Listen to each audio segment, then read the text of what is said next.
जाता है। এবার আসল কথা সবাই মন দিয়ে শুনতে হয়। পূজার সময় যদি তোমাদের মেয়েদের কোনো শাড়ির কুচি ধরার লোক চাপা হয় তাহলে তোমরা তাড়াতাড়ি এসে আমাকে তুলে নিয়ে যাতা হয়। আমি সবার সাথে ঘুরতে হয়, সব মেয়েদের শাড়ির কুচি ধরতে একদম এক্সপার্ট হয়। আমি ঘর জামাই হতেও রাজি হয়, শুধু আমাকে এক বস্তা ক্যাট ফুড আর এক বস্তা মাছ দিতে হয়। ভালো করে আমাকে যত্ন করে খাওয়াতে হয়, জামাই আদর করে বাড়িতে রাখতে হয়। ঠিক আছে, পুজোর সময় তাহলে কথা রাখতে হয়।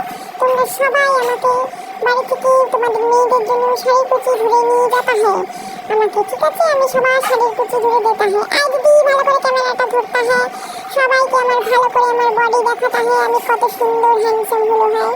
সবাইকে আমি একদম প্রোটেক্ট করে করে পুজো দেখাতে হয়, ঠিক আছে? ভালো করে দেখাতে হয় আমাকে আমি একদম হ্যান্ডসাম হলো হয়। সবাই তাড়াতাড়ি বুকিং